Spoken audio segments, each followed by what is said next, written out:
This is Caitlin, your host of the NoSleep4Dramas Podcast, where we get no sleep and survive on coffee to watch just one more episode at night. Hello, and welcome back to another episode on the NoSleep4Dramas Podcast. We are back this week for the second half of my looking back at the first 6 months of the year 2025 and seeing what my favorite dramas have been. Now, a couple weeks ago, I did this for my favorite K-dramas, and now we're back with everything else. And let me tell you, this is going to be an interesting list, to say the least. If you have not heard my list for my top K-dramas of the first half of 2025, you can go back a couple weeks on the podcast and listen to that, or on the blog as well. Just like my top Korean dramas for first half of 2025 episode, I had to do some special exceptions, special maneuvering for this list. So this list will definitely be changing by the end of the year. If you don't see a favorite of yours, it probably means I have not watched it. I might have watched it and it's just not my favorite, but more likely it's because I haven't watched it, because I've just been, as I've said countless times, 2025 has just not been a good drama watching year for me. That is clear as day in both of these lists. Normally, I try to keep this list to dramas only, and if I had tried to do that, this would be a very short list. Now, this episode is still going to be pretty short because there's not a lot I could choose from. Very, very slim pickings. I also included rewatches on this list, which I normally don't do. Normally, I've watched enough where I don't have to include rewatches. That's not the case this year. Hopefully, that can change by the end of the year and I can put all new things, but it does include rewatches on this list. This list is for everything else that's not Korean dramas that I would recommend you watch, that I watched in the first 6 months of 2025. And when I say everything else, I mean everything else. We got dramas from all the other Asian countries, but we also have variety shows, reality shows, anime on this list, which again, I don't normally include unless I really, really, really like them. But again, we would not have a list if I didn't do it this time. Everything I completed in the first half of 2025, that is January to June. It will not include anything I completed so far in the month of July, because obviously July starts the second half of the year. This list is in no particular order and is also not ranked as per usual. Does not mean the drama had to have aired in 2025.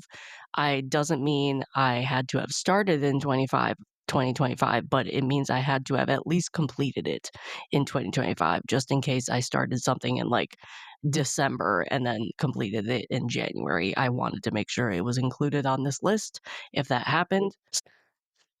This list was hard for me to make because I have not watched a lot. As I've said countless times, I pretty much have watched like half, probably more than half, less than what I normally do. So it was slim pickings. There was not a lot of options to choose from. As I said, I would not have included rewatches on this list normally, and maybe some of these dramas wouldn't, depending on ratings and what I rated them, it might not be included either. Again, slim pickings. This list is definitely going to change by the end of the year. This list is also on the shorter side, so this is going to be a shorter episode. I for sure am missing out on dramas on this list, most likely because I have not watched them. So, if you have any recommendations for me to check out to give more variety to this list by the end of the year, please let me know your favorites that I should check out.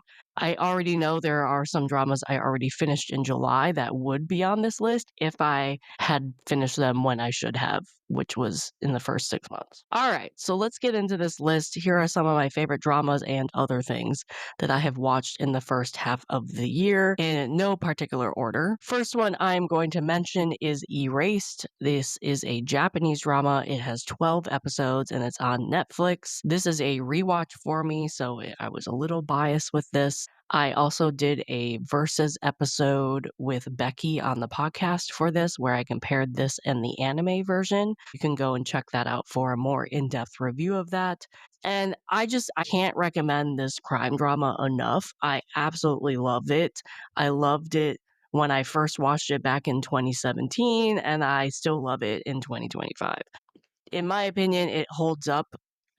But again, it might be a little biased with that. If you love crime dramas, though, and you have not watched Erased, please put this one on your list to check out. Cinematography is beautiful. There's a time travel aspect that I think is really done well. The acting is great from everybody in the cast. It does handle topics of child abuse and child death. So if that is a hard subject for you to watch, please avoid this drama because that is a major storyline in this drama.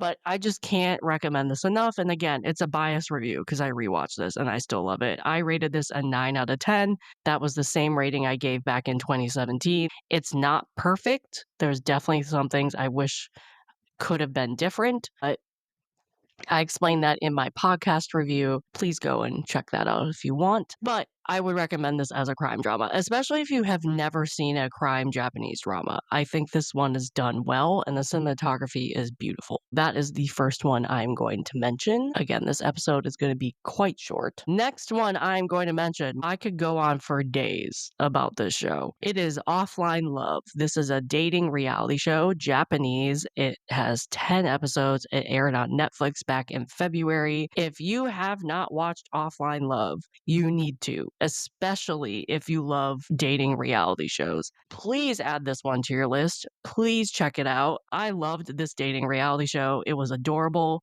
It was sweet. It's a perfect binge. You can do it very easily. I got invested in certain people and potential couples, and I loved seeing the people I wanted to have a happy ending get their happy ending. Obviously, not all my favorites could have a happy ending. I was sad about that, but I still was very entertained. I rated this a 9.5 out of 10. It was almost a 10 out of 10 for me, but one guy, soured for me after he did something, and I could never support him after that. Some people might not have that same feeling as me, and I'm not going to do spoilers of what that was or even who that was. I liked the host panel, the people who were giving commentary on the dating. They weren't my favorites compared to some of the other host panels I have seen in other dating reality shows. As I said, not all of my favorites had happy endings, which obviously affected my rating of a 9.5. But I loved watching these couples blossom. I loved watching the people in general individually blossom. I love that it took place in another country, so we could watch them kind of interact in a different country and not just Japan. I hope we get another season of this. I would watch another season of this. It's just a nearly perfect show for me if it wasn't for that one guy. If you have not watched Offline Love and you're looking for a dating reality show, please check this one out. It's really good. And please tell me if you enjoyed this, because I haven't seen a lot of people talk about this one. Or if I have, maybe I'm just not paying attention. I don't know. But that was Offline Love. I rated it a 9.5 out of 10. That was from Japan. All right, next one I'm going to have on this list is Scarlet Heart, the Chinese drama from 2011. It is 35 episodes long and it's on Viki. I rated this a 9 out of 10. I watched this for a review on the Tea and Soju podcast, so if you want to check out the Drama Trio's review of this, you can go there now. This Chinese drama has been on my list forever to check out. Like, I don't even know how many years it's been on my list, and I finally got around to watching it. I liked this so much more than I thought I would. And I don't really know what I was expecting, but I think I just assumed I wouldn't like it as much as I did. It didn't disappoint. I was highly entertained. Yes, the age shows. You're watching a 2011 show, it shows. But I love the complex relationships and the characters. I love that the characters weren't one note. I love the progression of the story. I could definitely see why this is a classic Chinese drama where a lot of other dramas were based off of it. The acting was phenomenal. The chemistry was great. I still am very curious about season 2, even though I haven't clicked play on it. But I can see why this was a classic and is much loved by a lot of Chinese drama watchers. I rated this a 9 out of 10 for me. First time watching that drama too. So that was Scarlet Heart. The next drama I'm going to talk about is Love and Destiny. It's a Chinese drama from 2019 and it has 60 episodes. You can watch it on Viki. I might be a little biased with this because 10 Miles of Peach Blossom is one of my favorite Chinese dramas of all time. And this is in that same universe. Now, I have watched other dramas in that same universe and did not like them. So I don't know how much weight that carries. But Love and Destiny, I again like this way more than I thought I would. I don't think I like went in thinking I would hate it, but I definitely liked it more than I thought I would, and I think I liked it more than the drama trio in general. I don't remember. I did do a review of this with the drama trio on my own podcast if you want to check that out, and I probably have to listen to it again to be reminded if we agreed or disagreed. I think we disagree on some parts, but also agreed on some part. I don't know. I think I like this more than them, but I can't remember. Anyway, I thought the leads acted well. I liked their chemistry. I liked their dynamic. I like the micro expressions from the male lead. I thought the drama turned some tropes on their head, which was really nice. I did not care for some of the side couples and characters, and I felt like the villains could have been better. It was also way too many episodes. But overall, I really still enjoyed this drama a lot more than I thought I would, and I would recommend it, especially for like a classic Shansha Chinese drama. Now I'm curious if I agreed with the drama trio or not, because I don't remember. I love Shancha in general, so I'm not really surprised I like this one, especially since I like 10 Miles of Peach Blossom. But I rated this an 8.5 out of 10, and that was Love and Destiny, Chinese drama. And last but not least, for the dramas on this list, I'm going to quickly mention the Chinese drama, of course, Love Like the Galaxy. This is a rewatch for me. I'm not going to spend too much time on it. It's 56 episodes, Chinese drama. You can watch it on Viki. I think you can also watch it on like Tencent, probably YouTube. This is a very biased review for me because it's a rewatch and I love this Chinese drama. It's not perfect, but I love this Chinese drama. I did a review for this again with the drama trio over on the Tea and Soju podcast if you want to listen to that. I enjoyed this rewatch just as much as I enjoyed the first time I watched this. I did still like the second half more than the first half because first half, as I've said multiple times, has a lot more comedy in it than I would like. And since the second half has a little more angst to it, I like the second half more, especially because in the second half, the main couple, are together more too. And that's really why you're watching this Chinese drama, really. The main couple is a highlight for me. I love the main couple. I love their dynamic. I had a lot of fun revisiting this drama and revisiting them in general. The acting is superb. I also love the Emperor and his wives. They're a lot of fun. Again, I'm not going to go into like super in-depth about this. You can go listen to the Tea and Soju podcast to have a more in-depth review of this Chinese drama. But again, if I didn't include these rewatches, I would not have a list right now, which is just makes me really sad that like this year has been so weird for me when it comes to watching dramas, both Korean and otherwise. I've completed 23 dramas this year. That is atrocious for me. I usually, at least by the end of June,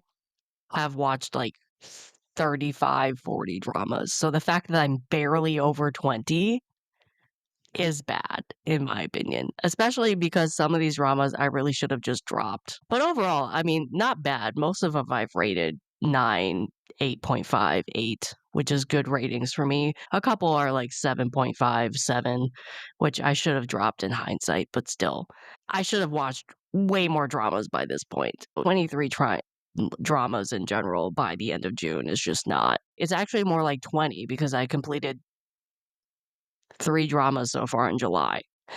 Anyway, those are the dramas for on this list for the first half of 2025 that aren't Korean dramas, I should emphasize. We have 1 Japanese drama, and then we have 3 Chinese dramas and 1 Japanese dating reality show. The rest of my list consists of anime that I watched in the first half of the year. I have 3 anime I want to mention. Again, this list is going to be very short. This episode is going to be very short. I promise you I will have a longer episode next week. And this list will also definitely be changing by the end of the year, and I will have more to say about it. The first anime I'm going to talk about is a Meku MD Doctor Detective. This aired in early parts of 2025. It's Japanese, of course. It's 12 episodes, and you can watch it on Crunchyroll. This anime was a pleasant surprise for me. Like I remember I kind of fell into this anime because I was originally looking for when Solo Leveling Season 2 was going to start, and that caused me to go down a rabbit hole of watching all of the trailers for the first, like, winter season, like, the first season of 2025 anime, and then wanting to start, like, 6 different anime, and I decided to only start, like, 2 or 3, and Meku MD was one of them, and mainly because this is so Sherlock Holmes coded that I knew immediately I needed to watch it. If you like Sherlock Holmes, or if you like House, the US show, you need to check this anime out. It's a mix between the two of them. It's very well done. All the characters you could literally pick up and put in a Sherlock Holmes novel. You definitely know the doctor, Ameku, is the Sherlock Holmes character. You know who's Watson, you know who Mycroft is, you know who who everybody would be in the Sherlock Holmes universe, but in this anime, and they're doctors mostly. I loved it, and I'm so glad I checked this out. I also found out recently they have a Japanese drama version coming to Viki, or it's already on Viki. Let me check really quick. It's on Viki. So as of today, it's actually on Viki. I'm definitely going to check that out because, again, I love the anime. And I'm really curious how the drama is. But yeah, I'm definitely going to check that out. I think it's like 10 episodes, 9 episodes. But I love this so much. Some of the cases were a bit predictable, but other ones not so much. And I like the fact that, yeah, you had crime cases, but it more was like a medical investigation. Basically, a Meku, the doctor, she is a genius doctor. And when there's a case that comes into the hospital that no one else can solve, they call her. And I wanted more crime episodes coming in because they do get involved in crimes, but I understood why it was a more of a medical mystery because she is a doctor. Also, some of the cases made me cry and was a lot more emotional than I thought they would be. So was not anticipating crying during an anime. Anyway, though, some of the cases were a little predictable. I love the found family, but I also wanted to know more. Like, they showed that she had a sister, just like Sherlock Holmes had a brother, but their relationship was kind of skimmed over. I had more background on that. Also, the same with some of her colleagues. I wish there was a little more background and like a stronger found family. I could see elements of found family. I could see how that could be carried into a season 2 and built off of it, but the start of a found family. I would definitely watch a season 2 of this if they did one. And if you like crime dramas and are looking to get into anime, this would be a good one to start. It's 12 episodes, really short. I rated it a 9 out of 10. That was a Meku MD, Doctor Detective. The next anime I'm going to talk about, which like really needs no introduction, Solo Leveling Season 2, Arise from the Shadow. This is obviously a Japanese anime. It is based off of a Korean manhwa. It has 13 episodes and it's also on Crunchyroll. Both seasons are on Crunchyroll now. Season 2 was just as good as season 1, in my opinion. I liked how it built off of what they already established in season 1. I loved seeing the male lead get stronger. The fight scenes got more intense in season 2. The animation was insane. I feel like every episode I was like, oh, they can't top this. And then they did in the next episode. And I was surprised all the time. And I was really mad that I was watching this as it aired because the cliffhangers killed me every week. I swear to God, they built those cliffhangers to like punish us to have to wait a week. It was ridiculous because it was agony watching this week to week. I will never watch an anime as it's airing ever again. Plus, the episodes are really short. It's like 20 minutes, 23 minutes an episode. Perfect. I wanted more information on some of the side characters, which I think maybe the manhwa might give us or might have. I have not read it. Or they might provide it more in the seasons they're going to come out with. Still one of my favorites, though. Now that the live adaptation has been announced, I do think they picked a really good actor to do Jinwoo, especially after the glow up, and I did make a social media post about that. I do really encourage everyone to at least go and watch the anime. And if you can't, like maybe go and read the manhwa too. I think it would do you good if you plan to watch the Korean drama. to get some background on the story and the characters. It's not like super, super complicated, but there's a lot of characters and there's a lot of things to kind of wrap your head around. So I would recommend at least watching or reading some of the source material and get an idea of what the story's going to be. If Netflix can pull this live adaptation off, I'm going to be so happy because the anime is great. The anime is great, and I'm gonna really try and not watch the Korean drama and compare it to the anime, but it's gonna be really hard because they are stepping into some big shoes to fill when it comes to this anime, in my opinion. Also, the anime is great, and if you want to watch the live adaptation and you want to check out the anime before the live adaptation, you won't be disappointed. You will probably be more excited after you watch the anime. Again, trigger warning: it is violent. You do see things like people dying. So if that's not your thing, this might not be a thing for you. I'll be really curious how that translates in the Korean drama because there are some creepy scenes in the anime, especially season one. But Solo Leveling is one of my favorite animes and it's very popular. So I'm not surprised a Korean drama is being made from it. It also has been rumored to be made for like the last 3 years, ever since Solo Leveling became popular. So I'm not surprised they're finally doing it. I just hope they do it justice because a lot of people will be angry if they don't. Anyway, I watched season 2 of Solo Leveling. Highly recommend it. 9 out of 10. You will not be disappointed if you watch this anime. Last but certainly not least is one that completely came out from nowhere. Really did not know anything about this anime until I checked out the trailers, like I said, when I was doing Emeku MD and looking for that, really looking for Solo Leveling. And I checked this one out and not really expecting much. That is Zenshu. It aired in early 2025. Also Japan, because it's obviously anime, 12 episodes, and you can watch it on Crunchyroll. Had no expectations going into this, and it is a solid, really, really good anime. Love the found family. This is basically about a girl who is an animator and she is isekai'd into her favorite movie.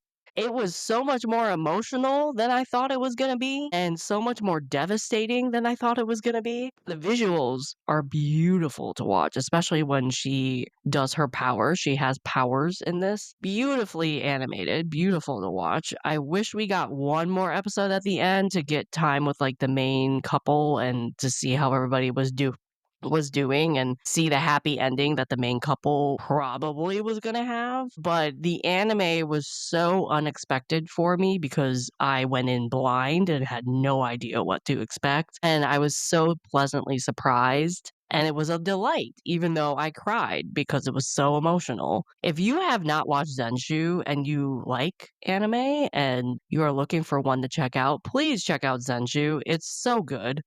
It's really good, and it's so unexpected. Beautifully animated. I love the characters. It was just a pleasant surprise for me in the first half of 2025 that I need to recommend it to everybody. So that is my list. That is my very short list and also very short podcast episode. I apologize for how short this list is.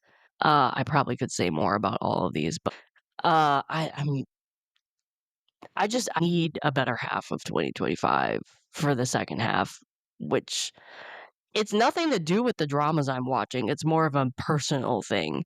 And I'm getting better and I think I'll be doing better. But 2025, I think I just have accepted is going to be a very different year for me. And it shows in both my list for the non Korean dramas that I just talked about, as well as the Korean dramas list. This list will definitely change by the end of 2025. I already have finished a couple dramas in July that I know will be on this list by the end of the year.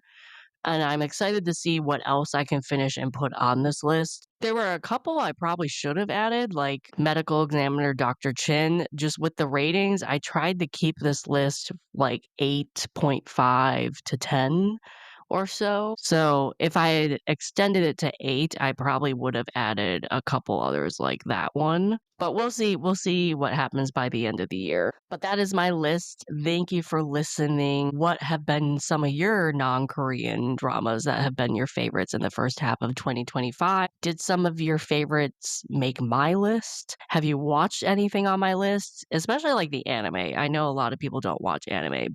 Um, let me know what you thought of the list. Let me know what some of your favorites have been in 2025 to recommend to me to add to my list that I need to watch, because I know there's plenty that came out in 2025 and that you watched in 2025. Doesn't even necessarily have to come out in 2025 that I should check out.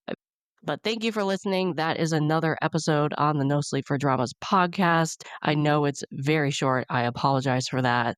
You will have a longer episode next week. Thank you for listening. Bye. If you want to continue the conversations about dramas that were started in this episode, you can find me on Instagram, TikTok, and Blue Sky under the username NoSleep4Dramas. That is no sleep, the number 4 dramas, just like in the title of the podcast. This podcast is also an expansion of my blog, so you can visit my blog at www.NoSleep4Dramas.com, the number 4 dramas.com, and find multiple years of blog posts already available at your fingertips. All links are in the description of this episode. Finally, please give this podcast a like or a follow wherever you listen to the podcast. Leaving a comment or a review also helps a lot. We love hearing ideas and feedback from all of you. Share the podcast with your friends as well. Thank you for listening.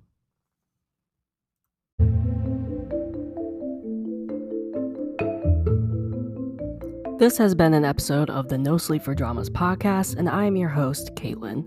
I will see you here next time, and I hope you get no sleep chasing the next episode just like me. Good night.